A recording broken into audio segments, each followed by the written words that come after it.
Hello everyone and welcome to Crypto News, the channel Crypto News. Do you remember the last fight of crypto billionaires? It was the fight between SBF and CZ. We all know how it ended. It ended badly for crypto and for the whole ecosystem. And there is a new fight currently between crypto billionaires. I explain all that to you in this video, and we will also see other news. So do not hesitate to subscribe, activate the bell to not miss any video. Let's start with the price of cryptocurrencies. Today we are slightly down. We have a Bitcoin at $16,600, an ETH at $1,200 to 0.7%. Overall, the market it's down 0.3%. I wanted to tell you about some token categories that are up in the last few days. These are the tokens related to liquid stacking. You know it's on Ethereum. There is this notion of stacked Ethereum that you can buy, sell in the form of tokens without necessarily being blocked for a long time. And following the Shanghai update, which should arrive around March 2023, which should allow withdrawals of all ethers that are stacked.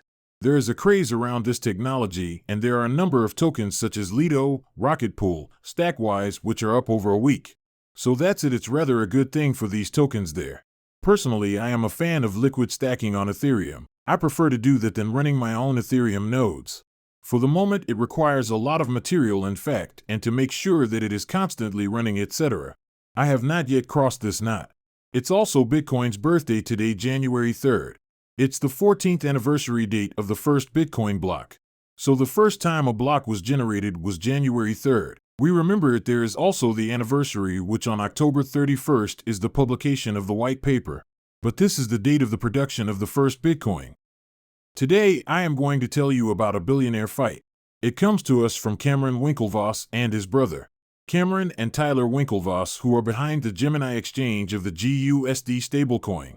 They have also been crypto investors for many years. They are crypto billionaires. Their fortune initially comes from the agreement they did with Mark Zucker following the creation of Facebook. Do not hesitate to watch the social network film to have all the context. But hey, here we are talking about their second career in crypto and their fight against Barry Silbert. Barry Silbert, sister president of the Digital Currency Group.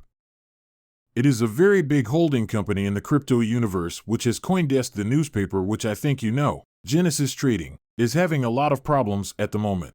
Grayscale, which has an investment fund and which owns a lot of different cryptocurrencies, they have a lot of crypto under their management.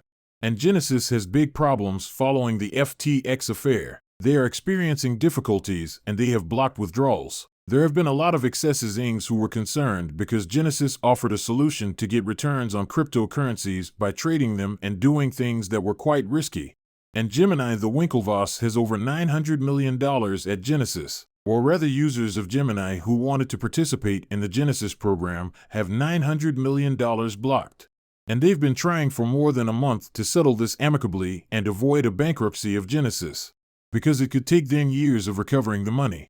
And then Cameron Winklevoss has just published an open letter to Barry Silbert, telling him that he was showing bad faith, which meant that they had been trying to find a solution to at least 47 days blocking of withdrawals. They did not find any solutions. They sent several offers of proposals. They repeatedly asked Barry Silbert to meet in a room to discuss, trying to resolve all these problems, and a priori Barry Silbert each time avoiding the question. And to save time, we don't know where he's going. And it's quite complicated, we'll say. And above all, they actually accused Barry Silbert of having been at the origin of this Genesis debt. Why? Because in fact Barry Silbert owns Digital Currency Group. And that group owes Genesis $1.6 billion. And overall, that's a lot more than the Winklevoss asking compared to the $900 million locked. So if Barry Silbert repays his debt, it wouldn't be a problem and everyone could move forward. But Barry doesn't have to repay his debt right away, because it's for a long time and his next due date is until May 2023. So he has the time, we will say, to return the money. And there, I don't know how it's going to end. But people expect the worst. Why? Because if it ends badly and Genesis goes bankrupt, causes DCG to go bankrupt, and Grayscale, the investment fund that owns all the crypto I told you about, must be liquidated. There, it's a disaster, because we should have actually selling all of Grayscale's assets on the market, which could really bring the crypto market down.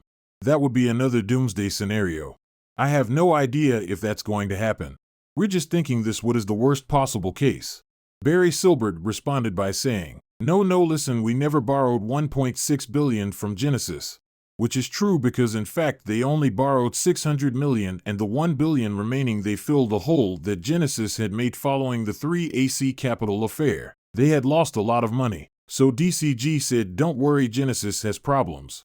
We will fill it with $1 billion which we will give back one day.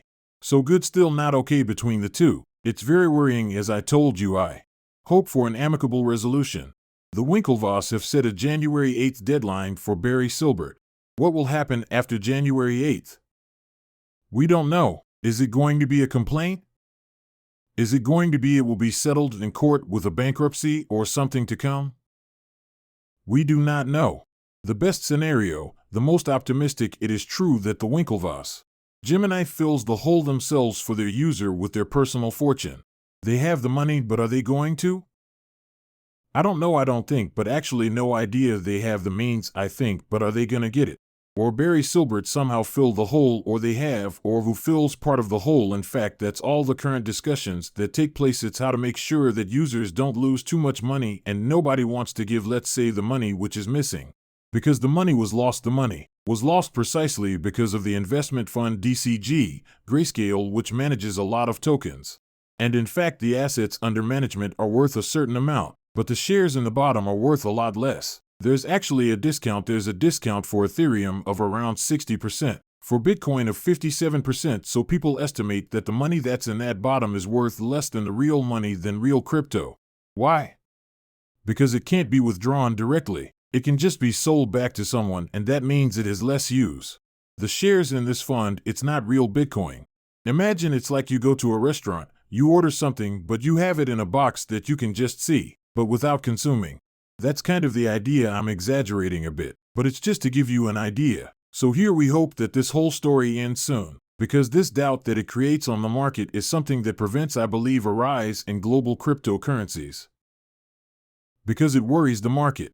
What I had to tell you about crypto news over the last 24 hours. If you liked the content, don't hesitate to like, to comment, to subscribe, and I'll tell you tomorrow for the next video.